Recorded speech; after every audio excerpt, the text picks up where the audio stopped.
regarder ma présentation. Alors, je vais vous parler, je suis dans les bureaux de la PMEP où j'ai publié un article dans la revue Au fil des maths qui présente un jeu de grille et je voudrais vous le présenter ici. Donc, ça s'appelle le jeu des calissons. Alors, je vais partager mon diaporama. Alors,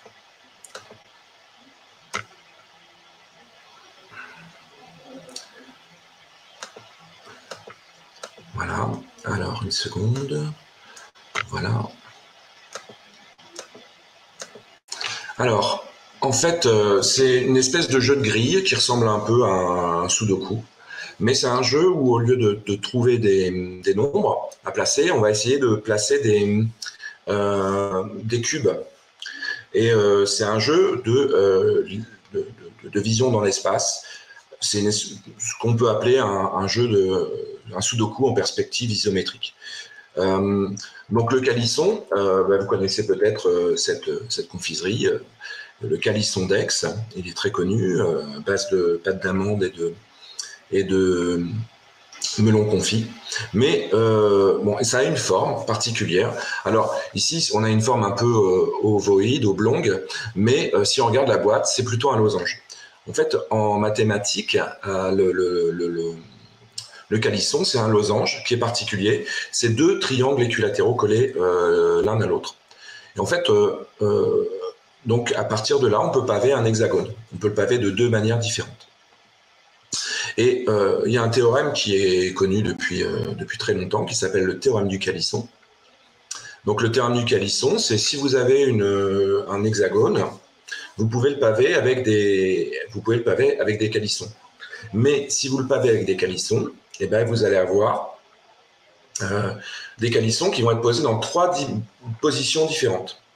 Donc, suivant, à un moment, on va être obligé de les poser dans une certaine position, mais il y a une chose de particulier, c'est que ces calissons, il y en a autant dans chacune des positions.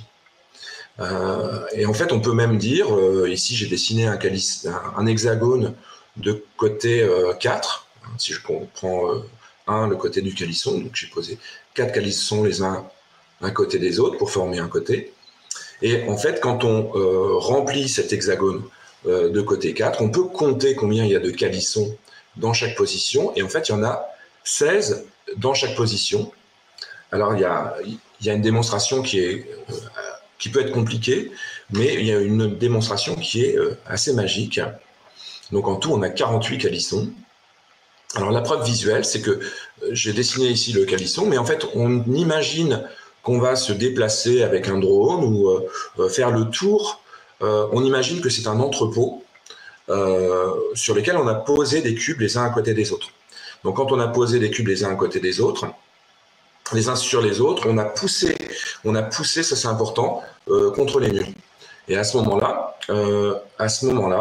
si on survole cet entrepôt, eh bien on voit des carrés. Et on voit un carré de côté 4. Et si on se met sur le côté, on voit un carré rouge de côté 4. Et si on se met sur l'autre côté, un carré jaune de côté 4. Donc en fait, on a 3 carrés pour 3 dimensions différentes de 4 carrés. Donc 48 calissons. Alors en fait, on peut compter les cubes. Alors, je ne sais pas si on peut faire des sondages. Vous pouvez, sur le chat, je ne le vois pas, mais et là, c'est la surprise. Sur le chat, vous pouvez essayer de compter combien il y a de cubes dans cette configuration-là. Parce qu'il y a des choses très, très étonnantes quand on a le calisson posé comme ceci. Alors, est-ce que vous voyez un cube, ou alors il y a 6 cubes dessinés, ou alors vous en imaginez un 7e, ou alors vous avez très mal à la tête? Alors, je ne sais pas si je peux laisser un temps pour répondre sur le chat. Est-ce que ça réagit?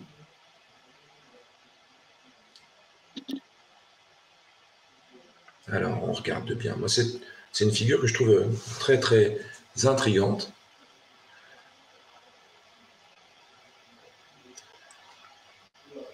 Est-ce qu'il y a des réactions? Non. Alors moi, je vois a priori, je vois un petit cube posé au fond d'un entrepôt.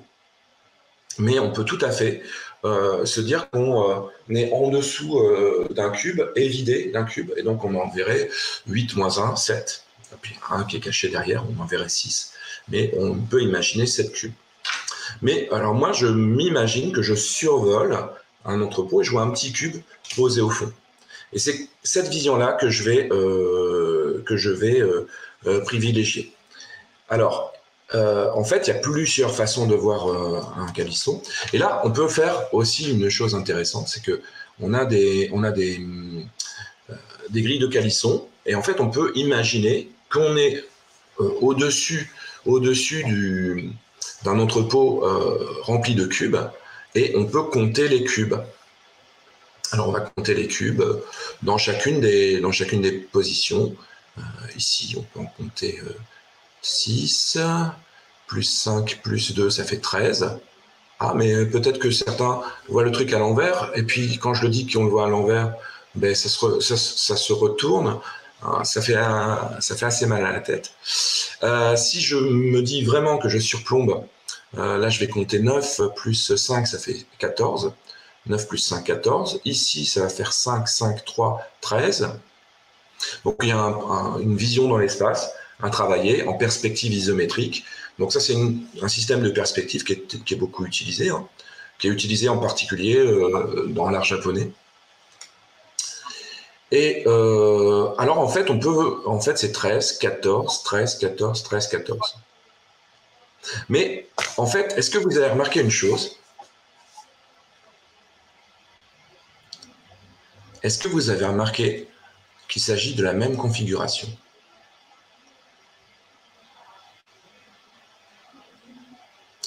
Il s'agit de la même configuration qu'on a tournée à chaque fois de 60 degrés. Et donc là, c'est assez magique. C'est assez magique. En fait, pourquoi on trouve 13 et 14? Parce que quand on tourne en fait de 180 degrés, eh bien, on a ce qu'on appelle le négatif. On a le négatif, c'est-à-dire la somme des deux, le complémentaire, pour remplir le cube. Et donc, on a 13 plus 14, ça fait 27. Et on peut imaginer que notre cube fait 27 petits cubes remplis. Hein, l'entrepôt fait 27 cubes. Voilà. Alors, j'ai imaginé à partir de ces choses qui sont assez connues, eh bien, un petit jeu où je me suis dit, tiens, je vais faire en sorte qu'on ne va pas voir les arêtes, on va voir que les arêtes principales. Alors, je vais peut-être simplifier un petit peu le problème. Mais en fait, on va dessiner les arêtes que quand on a un changement d'orientation des cubes. Ici, par exemple, je ne sais pas si on voit, mais en bas à gauche, il y a deux petits traits que je ne marque pas. En haut, tout en haut, il y a deux petits traits bleus que je ne marque pas.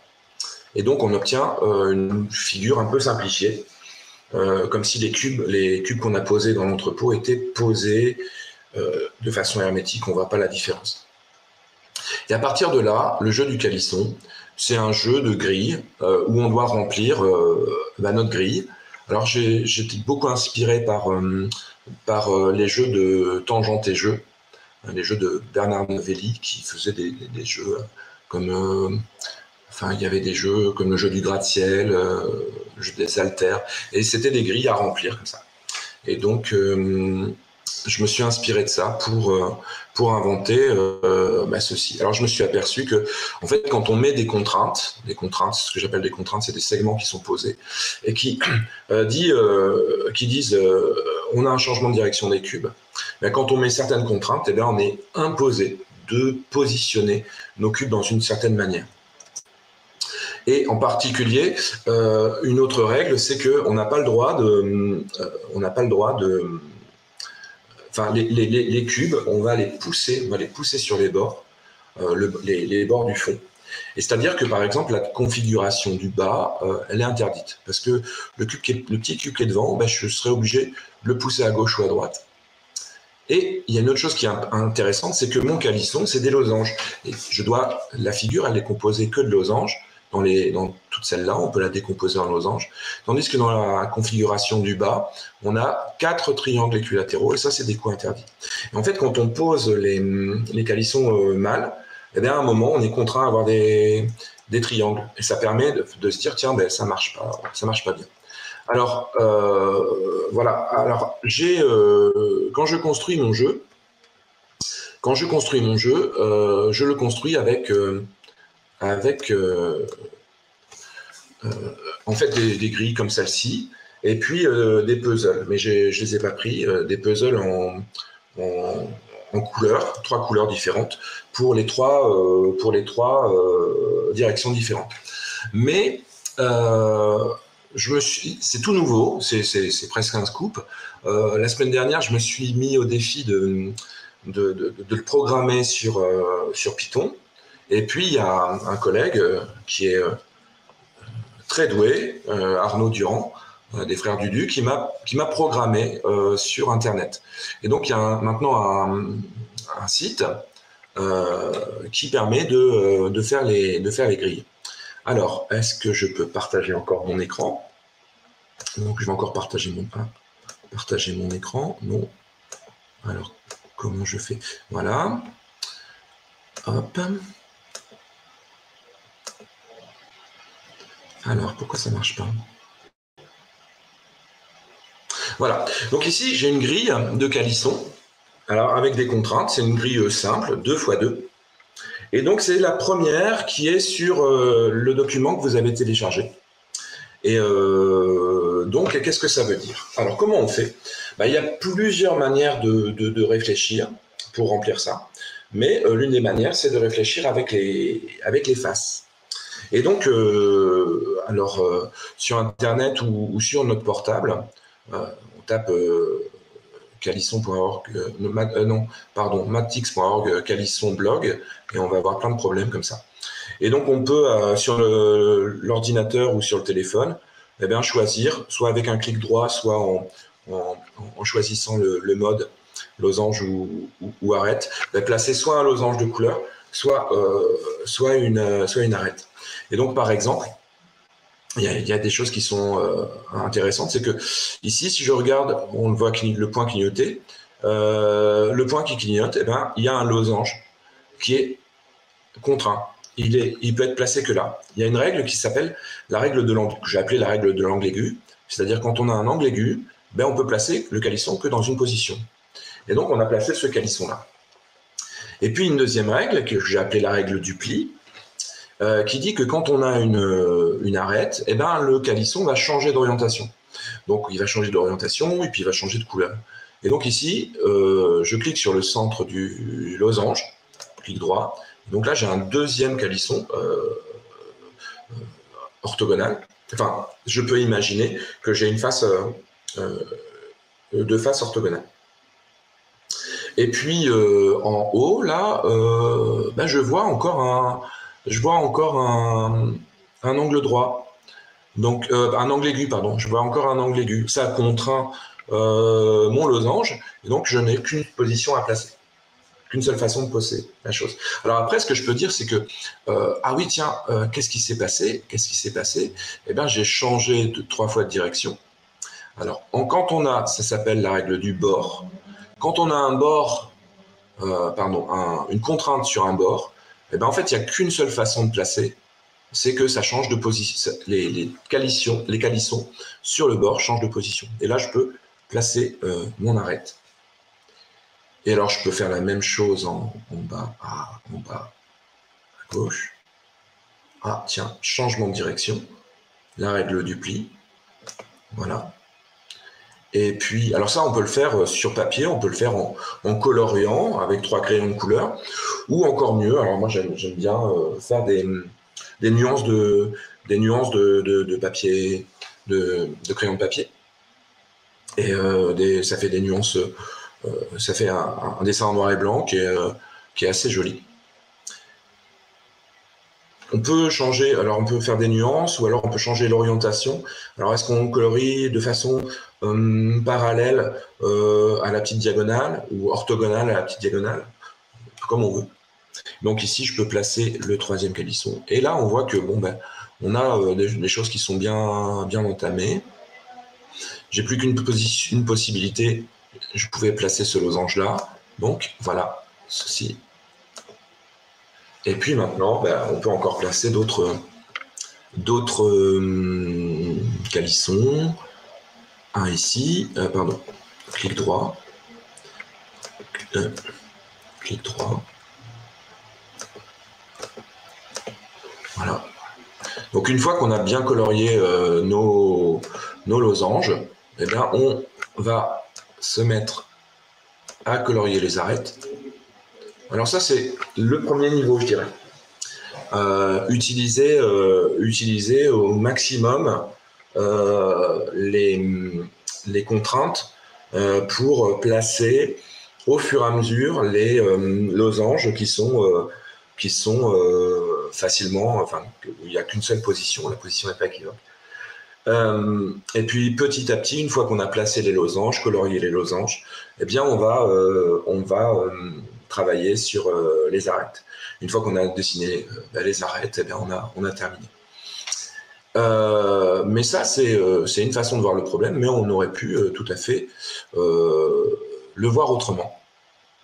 Alors ça, c'est un deuxième problème. On peut aussi le voir à partir des arêtes, non pas des faces, mais à partir des arêtes. Et là, c'est beaucoup plus cérébral. Je pense que quand on travaille à partir des faces, on est content ça délasse, on est content aussi de faire un dessin qui se construit dans l'espace. Et une fois si on travaille avec les arêtes, eh bien, on essaye de visualiser davantage comment sont placés les étages les uns par rapport aux autres. Et c'est assez cérébral, mais c'est intéressant aussi. Et à la fin, une fois qu'on a fait ça, on peut se dire, tiens, je vais pouvoir colorier les faces à mon gré. Et c'est une façon de voir le problème. Bon, alors, comment on va faire? Je fais avec les arêtes, comment on va faire? Eh ben, ici, on a une règle du bord, donc on sait que ça change de direction. Donc si ça change de direction, on a une arête ici. Ici aussi, on a une règle du bord qui s'applique. Et là, on a un carré. Ce carré, enfin ce losange, pardon, c'est forcément le coin d'un cube. Et donc je dessine le cube, enfin l'arête qui correspond. Alors, qu'est-ce qu'on a d'autre? Alors, on peut imaginer... Ah oui, ici, donc on a la direction... bon, je le colorie, mais on fait comme si je n'avais pas colorié. On imagine que ici, c'est dans une direction verticale. Et donc là, on va avoir ici des losanges horizontaux. Et si j'ai des losanges horizontaux, je me retrouve contre le mur, ici. Pardon. Mon clic droit n'est pas... Pourquoi ça ne marche pas? Mon clic droit ne marche pas. Voilà, donc ici. Et puis, on voit maintenant les étages et on peut compléter la figure assez facilement.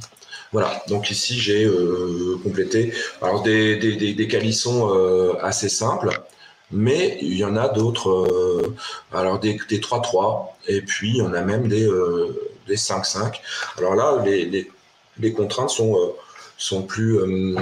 enfin, on voit l'objet se construire, ça prend un peu plus de temps, il y a davantage d'énigmes, davantage de situations énigmatiques, ou parfois ça va tout seul. Voilà, c'est un petit... Ah mais là j'en fais plus là. Là tu les vois? Ah d'accord. Ah d'accord, il fallait m'arrêter. Ok. Ok.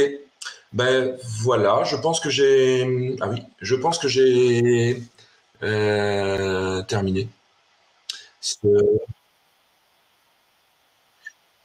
Ah oui, alors effectivement, j'ai réfléchi à beaucoup de problèmes. Ah oui, j'ai encore d'autres choses à dire, ça me revient. J'ai réfléchi à une cinquantaine de problèmes et puis à quelques astuces. Donc il y a la règle du bord, la règle du pli, il y a les règles de l'étage, etc., qui sont détaillées dans un petit cahier qui est en téléchargement libre pour ceux qui me voient en direct. Voilà. Et donc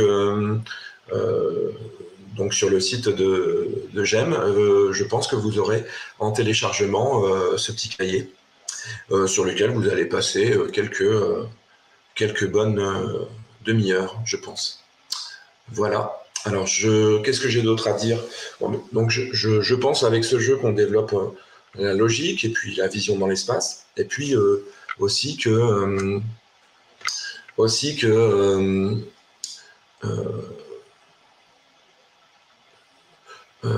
ouais, la logique et la vision dans l'espace, pardon.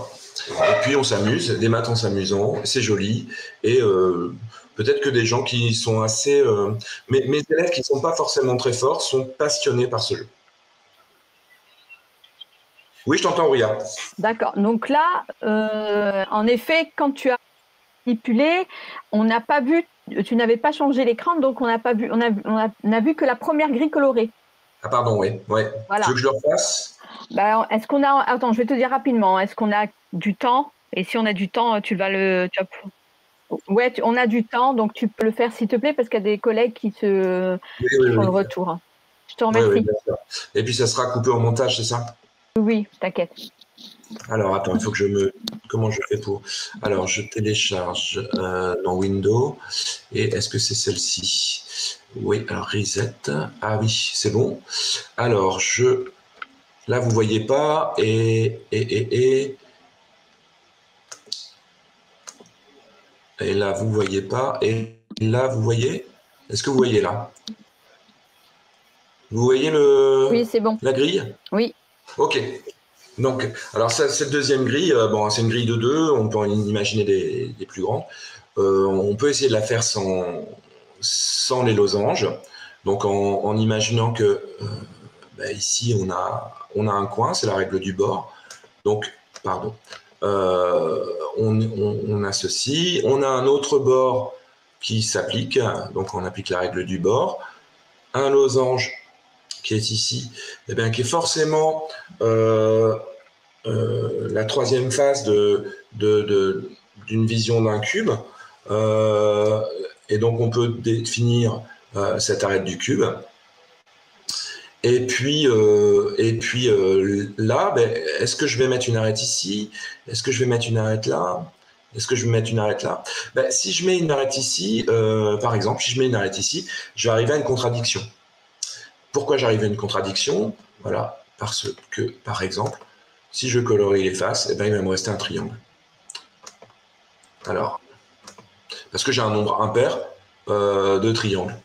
Alors, autre méthode, je me dis que ici, si j'en mettais un, eh bien, cette arête serait cachée. Donc, forcément, la seule solution, c'est de prolonger cette arête-ci. Alors, on a un hexagone de 2, on a un pavé de longueur 2, et forcément, il est posé contre le mur. Et puis, s'il est posé contre le mur, on peut compléter. Alors, j'ai pas fait la même façon. Et on peut compléter, et donc on voit apparaître donc un pavé de 1 qu'on complète, et voilà, on a nos trois faces.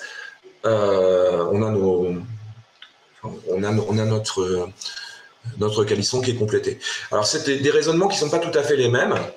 Alors, des raisonnements qui ne sont pas tout à fait les mêmes, par exemple, on peut se poser la question sur une intersection, combien y a-t-il d'arêtes qui peuvent se faire? Alors en fait, des arêtes, on peut en avoir soit 2 qui partent d'un sommet, soit 3,